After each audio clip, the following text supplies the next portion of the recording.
Dans le domaine du développement personnel, il y en a beaucoup qui vous conseillent d'augmenter votre QI. Ils disent que ça vous rendra plus intelligent et donc que ça vous permettra de mieux réussir dans la vie.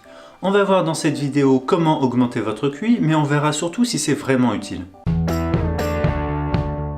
Notre QI est juste un score que l'on a après d'avoir passé un test. Donc augmenter notre QI signifie mieux réussir le test. Et on peut entendre tout et n'importe quoi sur ce qui est censé augmenter notre score. Il y a par exemple des sites qui nous disent qu'on peut augmenter notre intelligence en mangeant certains fruits et légumes, mais bizarrement, ils n'apportent aucune preuve de ce qu'ils racontent. Après, vous avez peut-être déjà entendu parler de l'effet Mozart. Certains affirment qu'on peut augmenter notre QI en écoutant du Mozart. Mais même si cette idée est partie d'une étude scientifique, elle a été réfutée par la suite. Et aujourd'hui, on sait qu'elle ne tient absolument pas la route. Vous avez aussi des sites internet ou des applications qui proposent d'augmenter votre QI grâce à des mini-jeux. Et même s'ils déclarent se baser sur des études scientifiques, quand des chercheurs testent leurs promesses, ils ne trouvent aucun résultat. Au final, le meilleur moyen pour augmenter notre QI est de nous entraîner directement à faire des exercices des tests de QI. Vous pouvez les trouver sur internet et essayer de battre votre record à chaque fois. Et au final, vous aurez un QI exceptionnel. Donc il n'est pas compliqué d'augmenter notre QI. Mais pour que ce soit une bonne idée, il faudrait que notre entraînement à ces exercices puisse réellement nous servir. Le problème est que les compétences que l'on aura développées pour augmenter notre QI seront probablement inutiles dans la vie de tous les jours. Il y a deux raisons à ça. La première raison est que les exercices des tests de QI sont volontairement inutiles.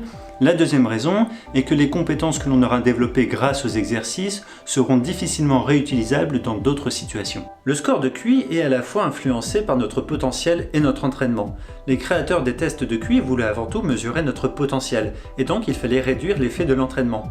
S'ils avaient utilisé des exercices utiles dans la vie de tous les jours, on aurait été amené à les faire régulièrement, et l'effet de l'entraînement aurait été très important. C'est pourquoi ils ont logiquement choisi des exercices inutiles. Et donc si on s'entraîne pour mieux réussir un test de QI, on développera des compétences inutiles dans la vie de tous les jours. On pourrait croire qu'augmenter notre mémoire ou notre logique avec des exercices de QI augmente notre mémoire ou notre logique d'une manière générale. Mais je vais vous présenter deux expériences qui montrent que notre cerveau ne fonctionne pas de cette manière. Dans la première expérience, des chercheurs ont voulu observer les progrès possibles de la mémoire. Un étudiant de l'époque, Steve Fallon, a été entraîné à retenir des listes de chiffres qui étaient à chaque fois différentes. Il entendait un chiffre par seconde et il devait les réciter dans l'ordre.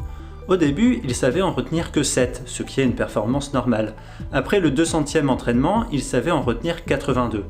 Dans beaucoup de tests de QI, l'un des exercices consiste à mémoriser des chiffres, et donc ça montre au passage à quel point il est possible de progresser à un test de QI. Mais le plus intéressant est qu'après 3 mois d'entraînement, quand il avait bien progressé, Steve a essayé de retenir des lettres au lieu des chiffres, et il n'avait réussi qu'à en retenir que 7. Ses progrès avec les chiffres ne lui avaient pas permis de mieux mémoriser les lettres. Dans une autre expérience, des chercheurs se sont intéressés à la mémoire des joueurs d'échecs et plus précisément à leur capacité à mémoriser des pièces sur un échiquier. Lorsqu'on leur demandait de mémoriser la position des pièces de partie réelle, les bons joueurs avaient de bien meilleures performances que les novices. On est tenté de conclure qu'ils ont une meilleure mémoire d'une manière générale.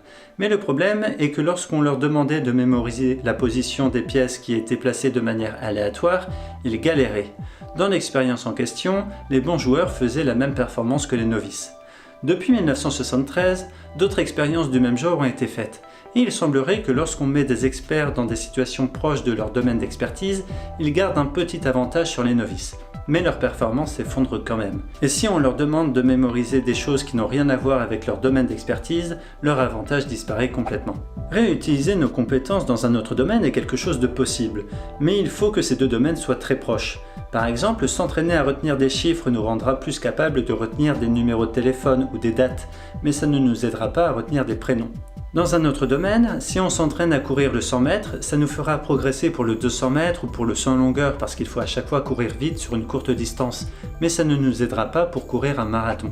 Donc, augmenter votre QI est inutile. Vous allez juste vous spécialiser dans les exercices du test, mais vous n'allez pas augmenter votre intelligence d'une manière générale.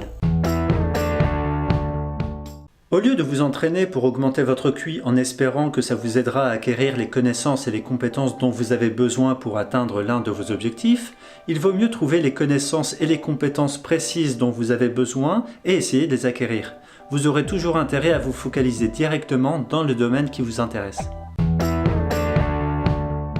Donc en conclusion, passer des heures à essayer d'augmenter votre QI est contre-productif puisque c'est du temps qui ne sera pas consacré à acquérir les connaissances et les compétences dont vous avez vraiment besoin. L'une des seules situations où vous aurez intérêt à vous entraîner dans ce genre d'exercice, c'est si vous postulez un job et que le recruteur utilise les tests de QI pour sélectionner les candidats. À ce moment-là, d'accord, vous aurez intérêt à vous entraîner pour ce genre de test. Mais sinon, non. Cette idée d'augmenter notre QI vient de la croyance que c'est quelque chose de très important pour réussir. Mais on sait aujourd'hui que ce n'est pas un excellent critère pour prédire notre réussite.